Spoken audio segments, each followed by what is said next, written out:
this video, I have a success story I want to share with you. I just love being able to share success stories when it comes to fixing up these older Mercedes-Benz. This is my personal 2004 E500. I just love driving this car. I love the aromatic suspension. I love the power, the acceleration, the power curve, the cornering, and the adjustable suspension. Plus, it's got the panoramic roof with the solar panels. It's got about every option that you get on these cars back in 2004. Hard to believe, looking at this car, it's hard to believe this is 20 years old. It's in excellent condition, but it does have 150,000 miles on it. You're looking at 20 years old and 150,000 miles, and you may get some unexpected surprises. And that happened to me last fall, early September. I was driving to work and suddenly this car went into limpo mode. I came around the corner, I went to accelerate, it would not go out of second gear. Now you have to remember, this car has the first generation 722.9 7-speed automatic transmission. And I knew right away, oops, this could be a problem. And that's what I want to share with any of you folks who have the 722.9 early generation transmissions. You know, I'm not going to go over which ones had it, what years, what VIN numbers. You can do your research on Google to determine which 722.9 transmission your car has in it. So if it goes into limpo mode, there are some other things that can cause this, but what I had learned is this could be a very expensive repair, because in that first generation, you could not just change the electrical conductor plate. You literally had to change the entire valve body with the conductor plate, and you're looking at over $3,500. Depends on where you get it fixed. But the parts have to come from Mercedes, and everything has to be reprogrammed to your car once it's installed. I had momentary panic. I saw dollar signs in front of my eyeballs. But before you panic, there's a number of things you should do to make sure it's a transmission. I started playing around with the manual shifter, and now it won't even go out of first gear. Look at that. And you'll know that because you'll get up to about 25 miles an hour and you're turning 3,000 RPM. You don't want to drive the car very far if you're stuck in first gear. Second gear is something else, but first, you get off the road and figure out what you're going to do. I'm going to pull in here and I'm going to bring out my scanner and see if I can clear the codes. I plugged in my Mechanic scanner and read the transmission codes. This is not looking good.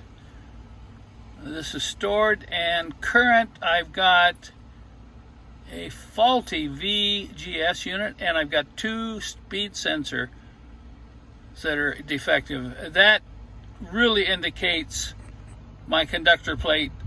But I want to clear these codes and see if I can make it home.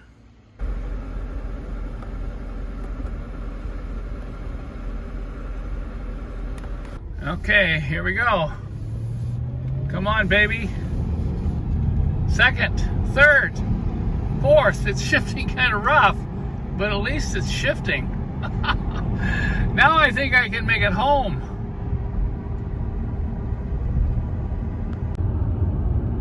The shop is about 6 miles away.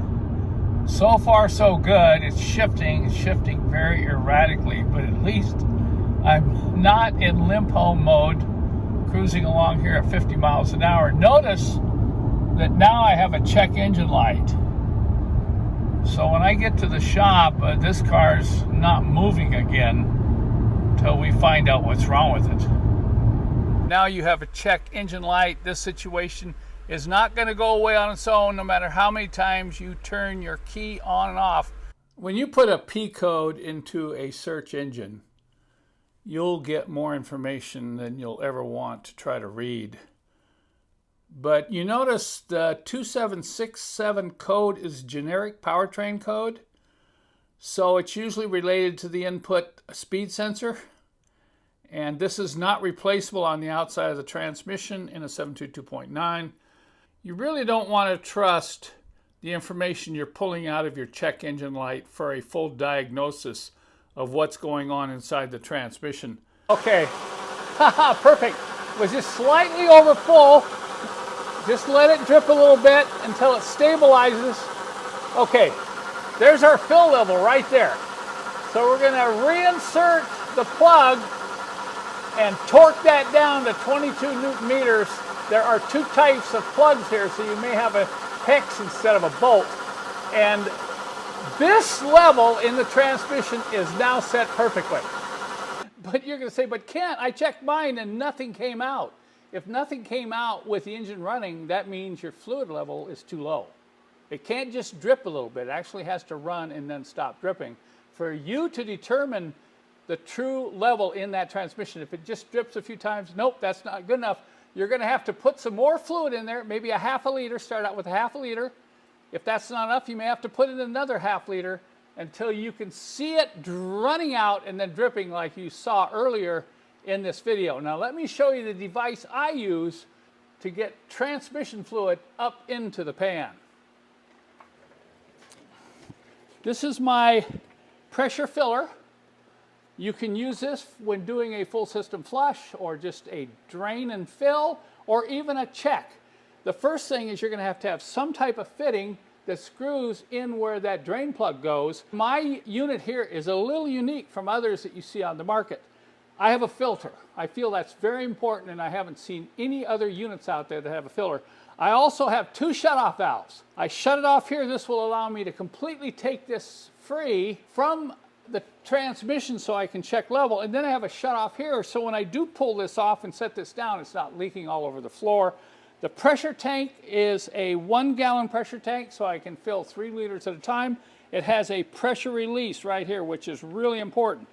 Now, if you don't have this particular device, there's a whole bunch of other options out there, but I found this works really well, both for when you do a complete system flush and only when you're just checking fluid level every year. And contrary to what the factory owner's handbook said, the fluid level does need to be checked. I know at this point that I'm going to have to pull this conductor plate and either get it repaired or replace it, because what I tried did not work. There is something seriously wrong. And so after all that, you know, I'm sitting here thinking, okay, I'm going to have to pull the conductor plate and the valve body. I'm going, oh no, you know. But I started doing a little research and I realized that, wow, there's an option here, and you need to know about this option. There are companies now that will take your existing conductor plate and repair it. A lot of times it's something as simple as a speed sensor. Sometimes it can't be repaired. But I decided to contact one of these companies and send out my conductor plate. And the bill was going to be only $500. Of course, I had to do the labor myself. That's where you're going to really save. But I pulled the conductor plate out of this transmission and I shipped it off to the East Coast, and about a week and a half later it arrived back $500, not $3,500 plus, and I put it back in the car and kind of crossed my fingers. I don't really want to have to do this again, plus I don't want to have to spend all that money. And sure enough, it fixed the problem. I took it out on the road, immediately shift smoothly. Now it's been, what, 4 months and 3,000 miles, and it's still shifting beautifully. It's probably shifting better than it ever has since I purchased the car a number of years ago. I'm going to pause right now and mention something very important, because I'm sure some of you are saying, well, Kent, what am I going to do when I get this conductor plate back and I got to, you know, have the car towed to some dealer to get it reprogrammed? Well, guess what? Because they're fixing your original conductor plate and that TCU is already programmed to your car, all you have to do is install it, get everything hooked up properly, and go in and clear the codes on your computer in the car, and you are ready to go. And that's exactly what happened when I did this repair on this car right here. So I want to make sure you know this option is open to you. But one thing I need to warn you is, if you're going to go this option, you're going to have to either do it yourself or find an independent mechanic who's willing to take the risk with you. because there is a risk. Because if you send this out and it comes back and you put it in and it doesn't fix it, you can't go back to the mechanic and say, oh, you know, you didn't fix my problem, because there could be some other issues. That's why dealers won't do this. You go into Mercedes-Benz, you don't have an option. They're going to tell you to replace the valve body and the conductor plate, and don't whine and moan that they're trying to steal from you. No, they don't want to have people coming back and say, I thought you told me if I got this repair on just the conductor plate would fix my problem. They don't want to deal with those type of issues. I hope you understand that. They'll tell you you need all new parts, because you can't believe some of the problems they have to deal with as a dealership, with people bringing their cars in there, and you know, there's all kinds of things wrong, and you fix something and something else goes wrong and you end up blaming it on the mechanic. So be aware of that. If you can do this repair yourself and you're willing to send your conductor plate out to get it fixed, then you can save thousands of dollars. So what I decided to do was come up with a kit. And this kit, you're going to need some bolts, you're going to need some cleaning supplies, because you're going to have to clean that valve body once you remove it. I'm going to show you how to take the conductor plate off without damaging it. This is real important. A lot of these videos you see that people just yanking the conductor plate. You can break the electrical plug, and that's a big problem. Then you will have to spend thousands of dollars. But I even show you how to repair a broken plug if you should accidentally break the plug when you're removing that conductor plate, pulling it down from the valve body. Then I'll show you how to get the valve body out. I'll show you how to get it up on the bench, how to remove it, how to pack it, ship it out, how to replace it, how to clean. I'm talking about, you really got to do some cleaning when you clean one of these valve bodies. This has got all kinds of junk on it. And then I'll show you how to put everything back together.